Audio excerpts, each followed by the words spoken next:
नमस्कार, प्रवास साक्षी न्यूज नाटक और आप सभी का स्वागत है। प्रधानमंत्री नरेंद्र मोदी कई बार यह कह चुके हैं कि जिसने भी देश को लूटा है उसे लौटाना ही होगा। यह केवल एक राजनीतिक नारा नहीं बल्कि भारत की नई कार्यशैली का प्रतीक बन चुका है। पीएनबी घोटाले का आरोपी मेहुल चोकसी का संभावित प्रत्यर्पण इसी दृष्टि से अहम है। देखा जाए तो देश की न्यायिक प्रक्रिया और कूटनीतिक सक्रियता से यह साफ हो गया है कि अब कोई भी आर्थिक अपराधी यह सोचकर विदेश भाग नहीं सकता कि वह हमेशा के लिए सुरक्षित हो जाएगा। पहले ऐसे मामलों में वर्षों की देरी और कानूनी पेचीदगियां अपराधियों के पक्ष में चली आती थीं, लेकिन अब तस्वीर बदल रही है। मोदी सरकार का जोर दो बिंदुओं पर है। अपराधियों को वापस लाना, चाहे इसके लिए अंतर्राष्ट्रीय अदालतों का सामना क्यों न करना पड़े, साथ ही देश की हर पाई की वसूली, ताकि जनता का विश्वास बहाल रहे कि उनका धन सुरक्षित है और कोई भ्रष्टाचार से बच नहीं सकता। देखा जाए तो मेहुल चोकसी के प्रत्यर्पण से यह संदेश जाएगा कि भारत अपनी न्यायिक और कूटनीतिक ताकत का इस्तेमाल पूरी दृढ़ता से कर रहा है। यह केवल एक व्यक्ति को सजा दिलाने का मामला नहीं है, बल्कि यह विश्वास दिलाने का भी है कि ना कोई कानून से ऊपर है और ना कोई इतना शक्तिशाली कि न्याय से बच सके। दरअसल इस पूरे घटनाक्रम से प्रधानमंत्री मोदी का यह दावा और मजबूत होता है कि आर्थिक अपराधियों को अब विदेशी धरती पर भी पनाह नहीं मिलेगी। आने वाले समय में यह नीति न केवल अपराधियों के लिए चेतावनी बनेगी, बल्कि भारत की वैश्विक साख भी और मजबूत करेगी। हम आपको बता दें कि बेल्जियम में गिरफ्तारी के बाद भारत सरकार उसके प्रत्यर्पण के लिए लगातार प्रयासरत है। बताया जा रहा है कि गृह मंत्रालय ने हाल ही में बेल्जियम सरकार को लिखित आश्वासन दिया है कि भारत में मेहुल चोकसी को हिरासत में रखने की व्यवस्था अंतर्राष्ट्रीय मानकों के अनुरूप होगी।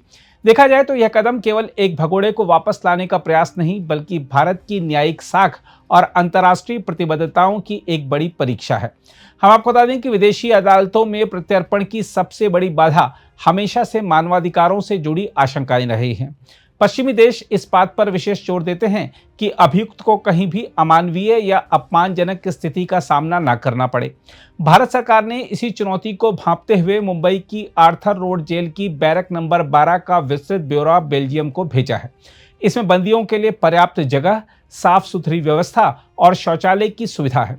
साथ ही दिन में 3 बार संतुलित भोजन और कैंटीन से फल स्नैक्स का विकल्प भी मौजूद है।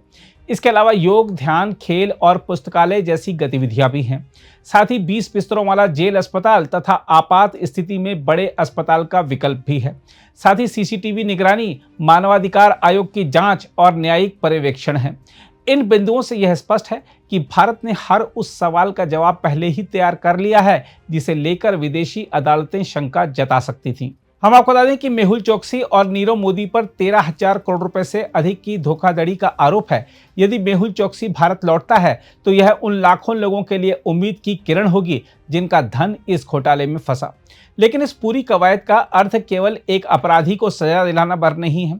भारत यह दिखाना चाहता है कि उसकी न्यायिक और कारागार प्रणाली वैश्विक मानकों पर खरा उतर सकती है। इसके अलावा लंबे समय तक यह धारणा रही कि बड़े आर्थिक अपराधियों पर भारत का शिकंजा ढीला पड़ जाता है। यह कदम उस धारणा को तोड़ने का प्रयास है। हालांकि यहाँ सवाल यह भी है कि क्या भारत की सभी जेलें इसी स्तर पर सुधारी जा सकती हैं या यह विशेष व्यवस्था केवल हाई प्रोफाइल मामलों तक सीमित रहेगी। बहरहाल मेहुल चोकसी का प्रत्यर्पण भारत के लिए केवल कानूनी जीत नहीं होगी, बल्कि यह एक प्रतीक होगा कि ना कोई इतना बड़ा है कि कानून से बच सके और ना कोई इतना ताकतवर है कि न्याय को चुनौती दे सके।